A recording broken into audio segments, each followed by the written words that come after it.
എറണാകുളം കോതമംഗലത്തെ യുവതിയുടെ ആത്മഹത്യയിൽ പ്രതി റമീസിന്റെ മാതാപിതാക്കൾ പോലീസ് പിടിയിൽ. സേലത്ത് നിന്നാണ് ഇരുവരെയും പിടികൂടിയത്. മൂവാറ്റുപുഴ ഡിവൈഎസ്പിയുടെ നേതൃത്വത്തിലുള്ള 10 സംഘമാണ് കേസ് അന്വേഷിക്കുന്നത്. വിവരങ്ങളുമായി സൈഫുന്നിസ അലിയാർ ചേരുന്നു. സൈഫുന്നിസ, ഇവർക്ക് വേണ്ടിയുള്ള തെരച്ചിൽ പോലീസ് അതിശക്തമാക്കിയിട്ടുണ്ടായിരുന്നു. സേലത്തുണ്ട് എന്ന വിവരം നേരത്തെ ലഭിച്ചതിനെ തുടർന്നാണോ അവിടേക്ക് പരിശോധന വ്യാപിപ്പിച്ചത്? എപ്പോഴാണ് ഇവർ പിടിയിലായത്? ഇനി തുടർ നടപടിക്രമങ്ങൾ എന്താണ്? സനീഷ്, ഇന്ന് പുലർച്ചെയോടെയാണ് ഇവർ പിടിയിലായെന്നാണ് അറിയുന്നത്.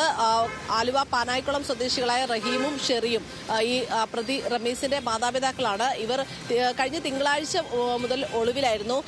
അതായത് കഴിഞ്ഞ ശനിയാഴ്ച 9-ാം തീയതിയാണ് ഈ യുവതിയെ വീട്ടിൽ മരിച്ച നിലയിൽ കണ്ടെത്തിയത്. അന്ന് വൈകിട്ട് FIR രജിസ്റ്റർ ചെയ്യുന്നു. പിറ്റേ ദിവസം വൈകിട്ടോടുകൂടി, അതായത് ഞായറാഴ്ച വൈകിട്ടോടുകൂടി റമീസിനെ കസ്റ്റഡിയിലെടുക്കുന്നു. അപ്പോൾ തന്നെ ഈ പെൺകുട്ടിയുടെ ആത്മഹത്യാക്കുറിപ്പിൽ കൃത്യമായി റമീസിന്റെ മാതാപിതാക്കളെ കുറിച്ച് വിവരമുണ്ടായിരുന്നു. പക്ഷേ അവരെ അന്ന് കസ്റ്റഡിയിൽ എടുത്തില്ല. എന്നാൽ തിങ്കളാഴ്ച ഈ പോലീസ് ഇവിടെ എത്തുമ്പോൾ ഇവർ ഒളിവിൽ പോയിരിക്കുകയായിരുന്നു. അതിനുശേഷം ഇപ്പോൾ ഒരാഴ്ചയോളം നീണ്ട അന്വേഷണത്തിനൊടുവിലാണ് ഇപ്പോൾ തമിഴ്നാട്ടിലെ സേലത്ത് നിന്ന് ഇരുവരെയും പിടികൂടിയിരിക്കുന്നത്. റഹീമിനെയും ഷെറിയെയും ഒരുമിച്ചാണ് കസ്റ്റഡിയിൽ എടുത്തിരിക്കുന്നത്. ഇവർ ഒളിവിൽ താമസിക്കുമ്പോഴാണ് പോലീസിന് ലഭിച്ച രഹസ്യവിവരത്തെ തുടർന്ന് അന്വേഷണം നടത്തി ഇവരെ രണ്ടുപേരെയും പിടികൂടിയത്. ഉടനെ തന്നെ ഇവർ കോതമംഗലത്തേക്ക് എത്തിക്കും. കോതമംഗലം പോലീസാണ് ഈ കേസ് അന്വേഷിക്കുന്നത്. മൂവാറ്റുപുഴ ഡിവൈഎസ്പിയുടെ നേതൃത്വത്തിലുള്ള സംഘമാണ് കോതമംഗലം പോലീസ് സ്റ്റേഷനിൽ എത്തിച്ച് വിശദമായ ചോദ്യം ചെയ്തതിനു ശേഷമായിരിക്കും ഇവരെ കോടതിയിൽ ഹാജരാക്കുക.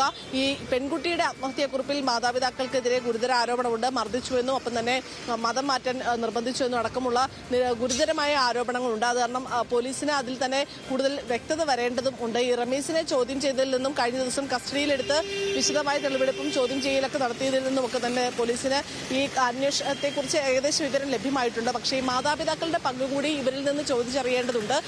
ഈ മാതാപിതാക്കളെ കസ്റ്റഡിയിൽ കിട്ടിക്കഴിഞ്ഞാൽ റമീസിനെ ഒന്നുകൂടി ചിലപ്പോൾ കസ്റ്റഡിയിൽ വാങ്ങി ഒരുമിച്ചിരുത്തി ചോദ്യം ചെയ്യാനുള്ള സാധ്യതയുമുണ്ട്. സനീഷ്, ശരി, നന്ദി സൈഫുന്നിസ. വിവരങ്ങൾക്ക് ഏതായാലും തുടർ നടപടികളിലേക്കും ചോദ്യം ചെയ്യലിലേക്കും കടക്കും പോലീസ്. നന്ദി സൈഫു.